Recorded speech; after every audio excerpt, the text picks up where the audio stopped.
Hello folks, Tom Morley here, Irish fiddler and author of the book Learn to Play Irish Trad Fiddle, and I'm back once again with another great tune to teach you in this video lesson. The tune you just heard is the one we're going to learn this time. It's called Garry Owen, a classic jig that goes clear back to the late 1700s. I recently taught this tune at the Fiddle Hell Gathering in Westford, Massachusetts, just outside of Boston, for the 14th annual Fiddle Hell Gathering, an amazing 4-day event of workshops and concerts. Over 90 teachers. I was one of 90 teachers there. Over 500 possible sessions that people could go to, and we had 600 attendees. I was very honored to be among other teachers, including Jay Unger, the man who wrote Ashokan Farewell, Daryl Anger, one of the most famous bluegrass and newgrass players, and also Jerry O'Connor, who's a big hero of mine, a great Irish fiddle player, just came over from Ireland to teach at Fiddle Hell. It was my 6th year to teach, and I had a great time. I taught many classes, and at Fiddle Hell there's several CDs that you can get with kind of 52 classic fiddle tunes that might come up at these different jam sessions and teaching sessions. And I was asked to teach several of those tunes, and one of them was Garry Owen, one of my favorite tunes, and a tune that is included in my own book, Learn to Play Irish Trad Fiddle. This tune, many people have heard it in movies. I think it was in a John Wayne movie once, and it has a long history. Everybody seems to know this tune. It's quite famous. Contrary to popular belief, the tune is not named for a man named Garry Owen. Not at all. In fact, it's named for a park in Limerick, and the name actually means Owen's Garden. So there's no man named Garry Owen that this tune is dedicated to. But it goes clear back that far. The melody was written and then brought over here to this country, probably by Irish immigrants, where it was quickly used as a march tempo tune for soldiers during the Civil War. And it became very popular that way.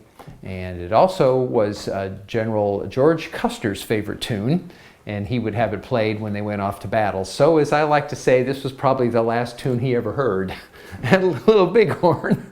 But once again, it's a classic tune. You can hook it together with many other jigs anytime you want to play an exciting set. I've played this at pubs, and it always gets the crowd going really quickly. It's a jig, so it's in 6/8 time. 1, 2, 3, 4, 5, 6. 1, 2, 3, 4, 5, 6. It's the jig rhythms. The tune is in the key of G, and one of the neatest things about it is the very first little musical lick that happens over and over again is nothing but a G scale played backwards. So if we warm up with a G scale,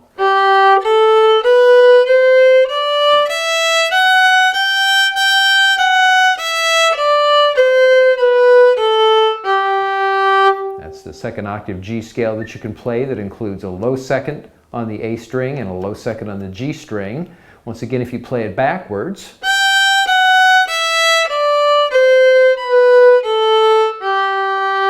that's the first 8 notes of the tune.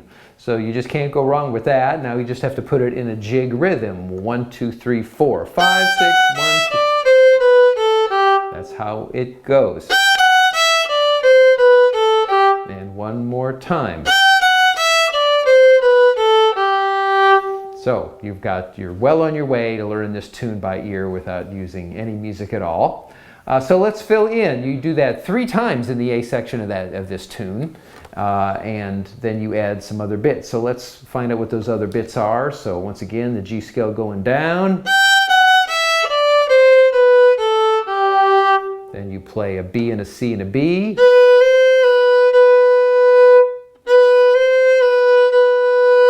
So here's the first 2 measures.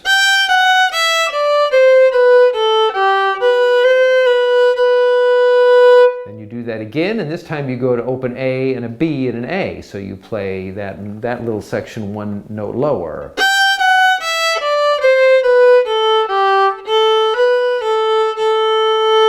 See how that goes? Same melody, just one note lower. This happens a lot in Irish tunes, and we're going to also see that happen in the B section of the tune. But let's listen to the first four measures again. 1, 2, 3, go. B, C, B, B. A, B, A. Then you do the first lick again.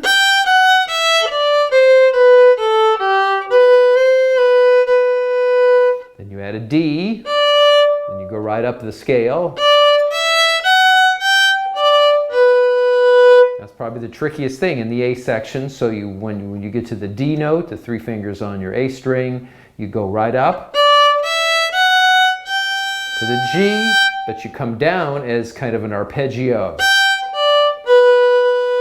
2, 3, 1. And then you play A, B, A, and then you repeat the whole section. This tune, and at least the version that I like to teach, never resolves. What do we mean by the word resolve? And that means it never finally gets to the G note. The tune is constantly kind of turning in on itself and makes you have to play it again. So we don't actually play the G note to make it sound like it's ended till the very last note. So that kind of makes it exciting that way. So let's put the whole first section together, shall we? 1, 2, 3, go. 1, 2, 1, 1. Open 1, open, open. 1, 2, 1. Then a D. Right up the road. Let's repeat it.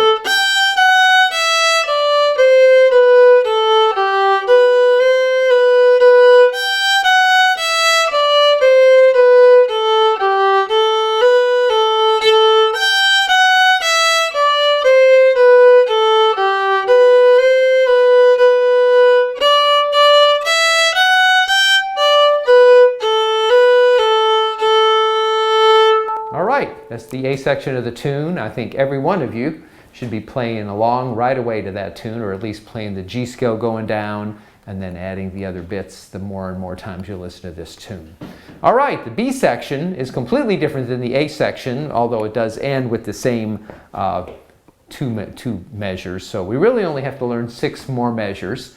The second section almost sounds like a slide, and the melody is long, short, long, short, long, short, long. So let's listen to it.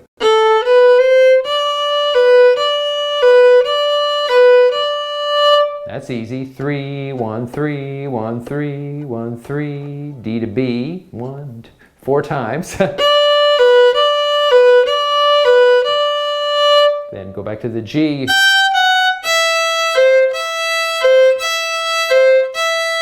Oh, that's that same melody again, only this time it's 1 note higher. The first melody was D and B's. And the next melody is E's and C's. Those are thirds, a jump of a third each time. But once again, same melody, 1 note up, as opposed to same melody, 1 note down in the first section. All right, let's see what those 8 measures sound like.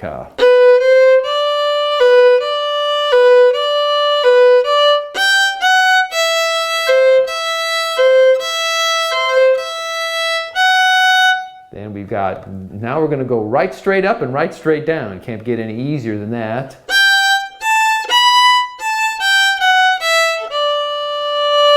So that's 2, 3, 4, 3, 2, 1, oh, 3.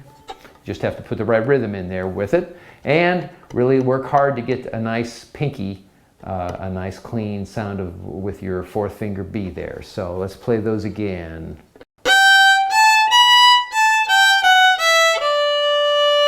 So let's see what those 6 measures sound like from the B section.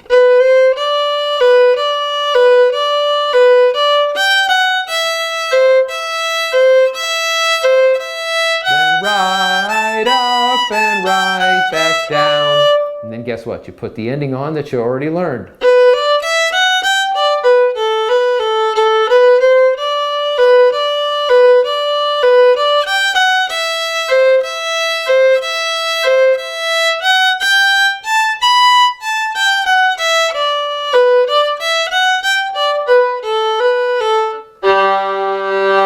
We finally get to hear that G. Can you tell how all the rest of the tune, it sounded like it was never over.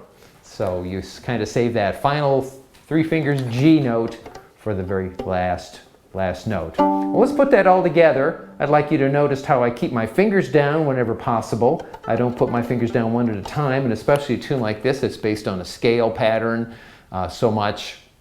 It's really smart to keep your fingers down whenever you can. Also, when I do the second section where I go,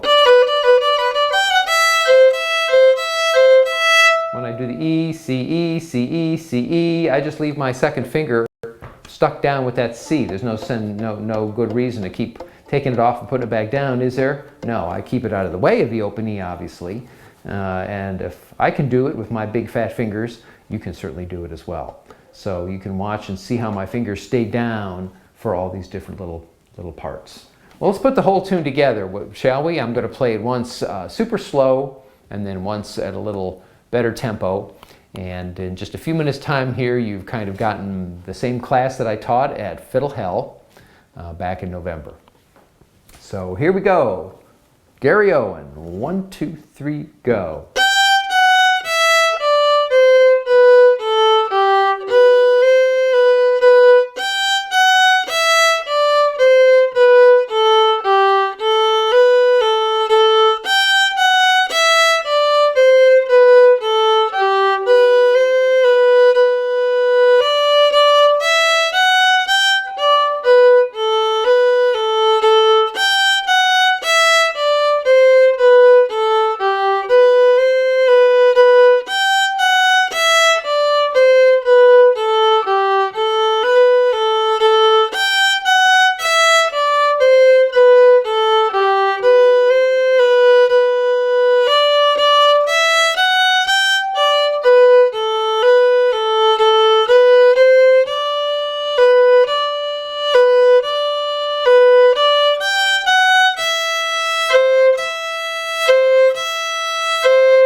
Garry Owen, a classic Irish jig. That tune, by the way, you can also play it an octave lower, a challenge to you.